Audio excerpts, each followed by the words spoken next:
howdy, Larry from Tiny Cabin. Okay, so I've gotten a couple of complaints. Well, I mean, I can understand. Wanting more on the cabin itself. Well, I'm not going to do any more on the inside at the moment because it's a mess.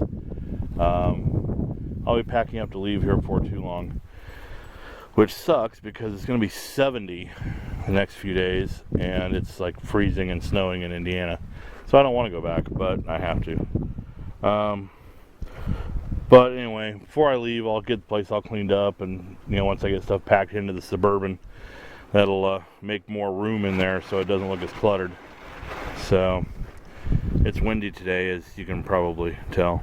So I'll get some more of the inside later, but I figure we go through the outside. There's not a whole lot to deal with here. We got solar-powered lights outside. Yeah, these work. The ones on the other side don't this time of year because the sun never hits over there. The house is up on 2 cinder blocks, and there's one flat half block underneath, and then there's a half on top, and then some wood scraps to level it out. And there's 6, 2 in the front, 2 in the middle, 2 in the back. They didn't need a whole lot of them because it's only 16 feet long. Got plenty of room underneath, which is good because I need to run some drain pipe for the kitchen sink, which is right up there in that window. There's my solar shower. On this side, obviously, it does not get hot. I keep it over here so it doesn't get too hot.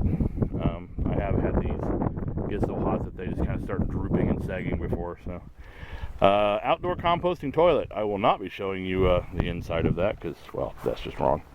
But there's a bag of cedar wood chips, which I already had that laying around, so it's worked pretty well. My little shelter I made out of fence posts and cans and a tarp and some bungee cords, as you can see there. Got a hook screwed into the side of the house, and I got 2 fence posts here, and this side that's open, there's nothing. So the road is that way. Main thing was to block the road, the neighbors, which they'd have to really be looking to come over and stare in here. My half-ass job there, it's already starting to rip out up there. More bungee cords. Gotta love bungee cords. But tent stakes, of course. So this is how I made my little outdoor outhouse thing. It's not great, but it's effective. There's my water tank. It's a tiny little thing. It's 65 gallons, but I got it free, so free is good. Being here for a month, I have used 5, 10, 15, 20, let's see, 25. I've used 25 gallons of water, not for drinking, since I've been here for a month. And that's 65 gallons, and it does rain here, so I think actually 65 would probably be fine. Obviously, I could use a little more for showers and such, but for now, this one was free. I can't afford to buy a big one, so this will work. My one leftover cinder block. Actually, I've got 2. The cabin itself is a Graceland, hence the G's on there. I haven't taken them off yet. I probably will one day. This is a repo. It was marked down quite a bit. $5 off. So this isn't the style I was going to go with. I was going to go on with a door on the side instead of in the front, with a porch, with a side porch. But the one I wanted was like $5,000–6,000, and this one was much cheaper than that.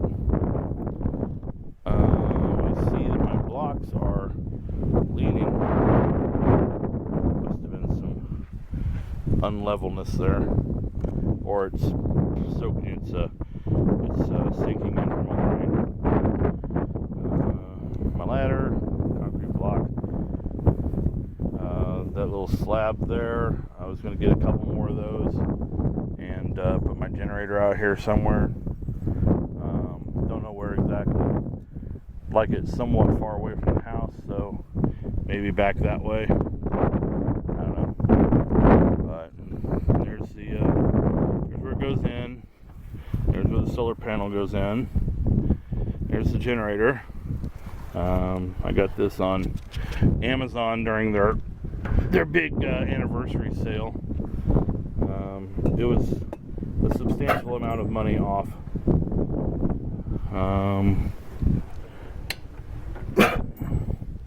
Ooh, way to gag, dog. He's been drinking out of the creek.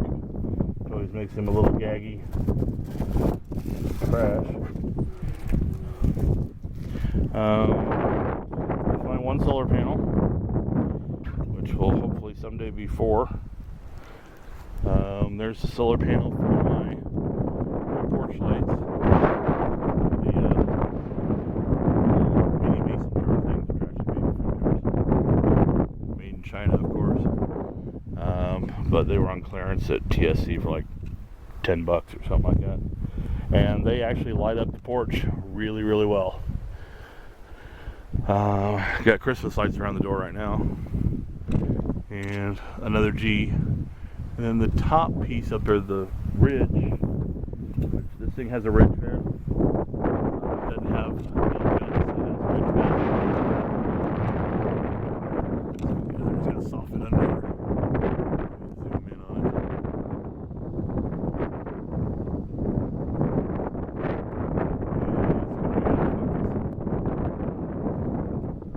Yeah, it's going to soften it like a real house. So air just flows right through the roof. But apparently either the wind or when it got moved, let me get over here, the ridge piece got a bit wonky. I noticed that a couple days after I got here. I don't have a ladder that'll get up that high. I didn't bring it because I figured I wouldn't need it. I've just got my 8-footer, 8-foot step ladder. We're all the way around the house now. Like I said in my last video, which I don't know if you've seen it yet because I don't know what order these will be uploaded. There's my pile of trash because I don't know where to get rid of trash. So it's going back to Indiana with me. And I'll get rid of it at home. My trailer, most of the stuff just stayed on the trailer. My roll of fence, which I did nothing with, but it'll stay here. My 3 pieces of insulation that have blown to hell and back here in the yard. My poor miter saw got completely just drowned with from the flood. So who knows if it still works or not. My lights on the trailer got bashed, which I'm not surprised. Whatever they are down there at the bottom got bashed. And the one that is troubling me the most at the moment, since I have to leave soon and I have no money to fix it, is my trailer harness. I had a wire tie thing, those soft squishy wire tie things. I had one holding all this up and it's gone. So I saw this was dragging last time I got back from town, and the pin is gone. So I got to get that fixed before I head home, or make sure that I'm only driving during the day, and I stay on the interstate. So maybe I'll get lucky and find one really cheap. I just need the the end part of pigtail, and I can stick it on there. There's my little oak tree that I found growing in my yard, so I put a couple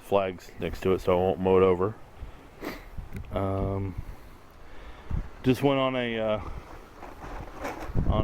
tour of the property again on the lawnmower, and went back to that pin back there, which I'm assuming that if in case you haven't watched the other video, I found an orange pin back there about where the property line should be. So I put a couple flags around it too, just in case, because there probably is my property marker, but according to the map I have, the actual property line should be back farther. But you know, you never trust these things anyway. So, yeah, I guess that's about it. We can go take a look at the creek really fast.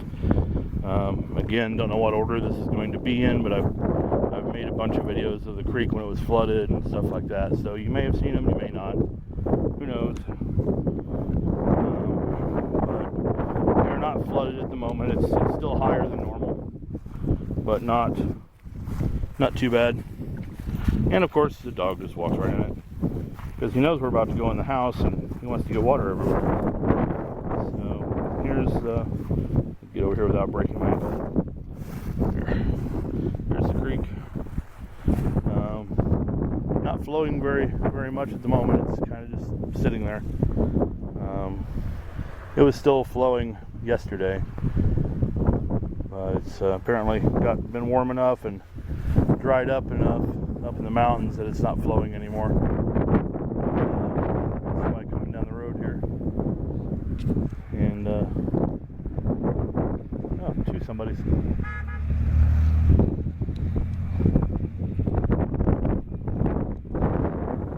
Everybody waves here. So I am going to go back to the cabin and end this, and maybe I'll get it uploaded in the next week or so. I'm supposed to go home Friday. Today is, what the hell is today? I think today's Tuesday. Supposed to go home Friday, but forecast for Friday is 74 degrees. I don't want to be not here and driving during that. So it's probably going to be Saturday or Sunday when I leave, which is going to make it really tough because I'm also running out of everything. I have no money, and I only have the bottle of propane that is on my stove currently, and I'm almost out of the 20-pound propane for heat, but I don't really need it at the moment. So as long as I don't stay past when it gets cold, I'll be fine. Yeah, the cooking though, the cooking one's a problem. And again, I don't have any money to buy anymore, so I'm just hoping that the credit card I have works for enough gas to get me home. Otherwise, I'll be stuck in Missouri or somewhere like that, begging people for change to go home. Which take a lot of change in this thing. Anywho, time to end this one, and I'll talk to you guys later. See ya. Howdy, Larry from the Tiny Cabin again. Eating cheap when you can't grow your own food yet. As you know, I was completely poor when I came here, so I've had to be very frugal. I already had some food here from my last trip that I left here, and I kind of forgot about it. So I've got quite a bit of food. We got that, and we got that down there underneath the sink. So here is my recommendation on eating really cheap. First, iced tea and hot tea. I got 100 tea bags at Sonny's Market, which I showed in another video. That was $1. Yes, they're small. It takes 2 tea bags. There we go. It takes 2 tea bags to make a decent cup of tea, but that's still 50 cups of tea for $1. Grits with cheese. These are $1. And there's a bag of grits and then a bag of cheese, which, as you can see, these are already open. So what I do is I buy one of those, and then I buy one of these, get that. It's a bag of Mexican pasta. This one was Elbows. Another one is Wheels. They are 39 cents a bag. So you spend $1.39 and you've got grits for your breakfast in the morning, and then you use the cheese, not on the grits because, well, I like butter on mine anyway, but you use the cheese with the pasta you paid 39 cents for, and you get that. Now this is 2 bags of the pasta, so instead of $1.39, it's, you know, $1.78 or whatever. But that's enough for lunch and dinner, midnight snack, 11sies, who knows. So $2 and you've got food for the entire day. So there's that.